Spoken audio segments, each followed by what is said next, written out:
शव यात्रा। अमरपुर नाम के एक गांव में विमल हलवाई अपने 2 छोटे बच्चों और बीवी के साथ रहता है। विमल की पत्नी ज्योति भूत प्रेत जादू टोने में बहुत माना करती थी। इसका बिल्कुल विपरीत विमल इन चीजों को दक्यानुसी माना करता था। रोज की तरह विमल अपने मिठाई की दुकान जाने के लिए निकलने की हड़बड़ी में होता है। मैं निकलता हूँ ज्योति, देरी हो जाएगी, दुकान भी खोलनी है मुझे। अजी ध्यान से, आज अमावस्या है। रास्ते में कोई कपड़ा या कुछ भी गिरा हो तो उसे लांग मत दीजिएगा, बगल से चले जाइएगा। अरे ऐसे तो तुम मुझे पागल ही कर दोगी क्या?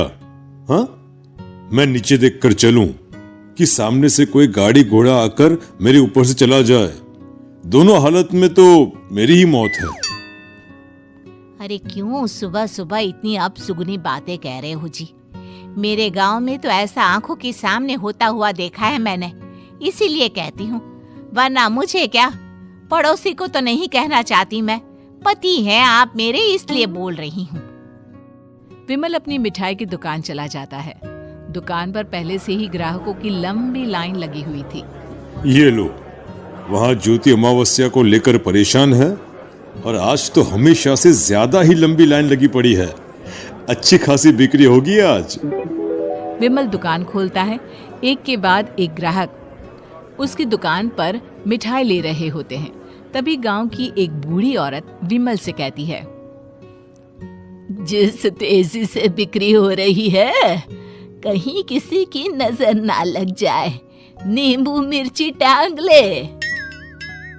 अरे क्या चाची तुम भी, ये सब नजर बजर कुछ नहीं होता है।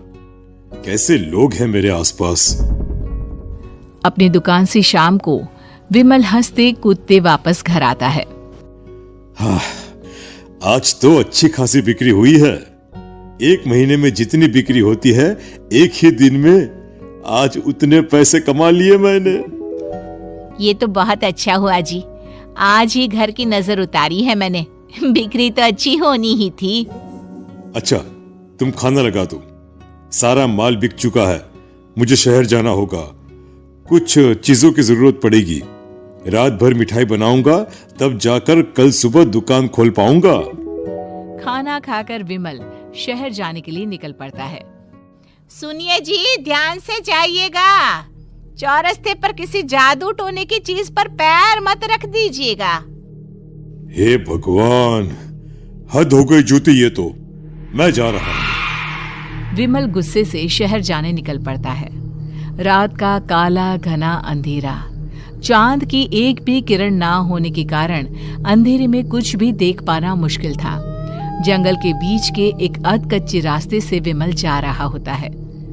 चारों तरफ गुफ अंधेरा और सन्नाटा सुनाई दे रहा था, और सुनाई दे रही थी विमल के पैर के नीचे आ रहे सूखे पत्तों की आवाजें। तभी अचानक दूर से उसे कुछ आवाजें सुनाई देती है।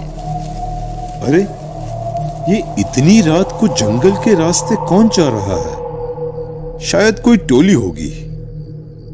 राम नाम सत्य है, राम नाम सत्य है, राम नाम सत्य है, राम नाम सत्य है। धीरे धीरे आवाज कुछ कुछ सुनाई पड़ती है। आवाज धीरे धीरे और नजदीक आती सी लगती है। विमल देखता है कि उसके सामने से सजी धजी सफेद कपड़े में लिपटी एक अर्थी निकल रही है, जिसके साथ 5 लोग ही थे। 4 आदमियों ने उसे कंधा दिया हुआ था। एक मटका लिए आगे आगे बढ़ रहा था। विमल के बिल्कुल सामने आकर अर्थी रुक जाती है। उसमें से एक आदमी विमल से कहता है, अरे भाई, जरा अर्थी को कंधा लगाना, मैं बहुत थक गया हूँ, बड़ी मेहरबानी होगी।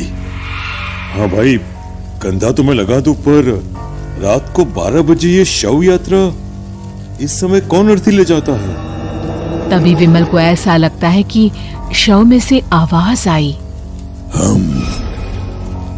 ये आवाज। मजबूरी है भाई, आप कंधा दीजिए, मैं रास्ते में सब बताता हूँ आपको। विमल अर्थी को कंधा दिए चल रहा होता है कि उसे ऐसा लगता है कि हाथ में मटका लिए जो आदमी शव के आगे चल रहा है उसके पैर उल्टे हैं। क्या हुआ भाई, हकला क्यों रहे हो? वो आपके साथी के पैर उल्टे। विमल अपनी बात पूरी भी नहीं कर पाता कि वो देखता है कि उस आदमी के पैर तो सीधे ही हैं। अरे नहीं, कुछ नहीं, मुझे शायद वहम हुआ होगा। धीरे धीरे सब आगे बढ़ रहे होते हैं। तब विमल को अचानक लगता है मटके में से एक हाथ बाहर आ रहा है। विमल घबरा जाता है। इसके पहले वो कुछ बोल पाता, कल्लू कहता है, मेरा नाम कल्लू है। हम 6 दोस्त थे, जिसमें से एक को तो तुम सोया हुआ देख रहे हो। इतनी पक्की दोस्ती थी कि जैसे हम सब सगे भाई हैं। पर किस्मत का कोई क्या कर सकता है। आज से 4 साल पहले एक नदी में हम सब नहाने गए थे, जिसमें डूबकर राजेश की मौत हो गई। किसी मजबूरी के कारण हमें उसकी अर्थी को रात को ही शमशान घाट ले जाना पड़ा। हम 5 उसे ले जा रहे थे। 4 साल पहले आप 5 में मैं कुछ समझा नहीं। मंकू अपनी गर्दन पीछे घुमाकर अपनी आंखें बड़ी बड़ी कर विमल से कहता है, अरे भाई, पूरी कहानी खत्म होने दो, फिर बीच में बोल लेना, ठीक है? तभी रास्ते में एक हादसे में अपने दोस्त के साथ हम सभी मर गए। वो सामने देखो, हमारा दोस्त। विमल सामने देखता है। उसे दिखता है कि एक ऐसा आदमी जिसका शरीर कई जन्मों से पानी के अंदर रहने के कारण सफेद पड़ गया है। उसकी आंखें बाहर की ओर निकली हुई थी। फिर ये अर्थी किसकी है?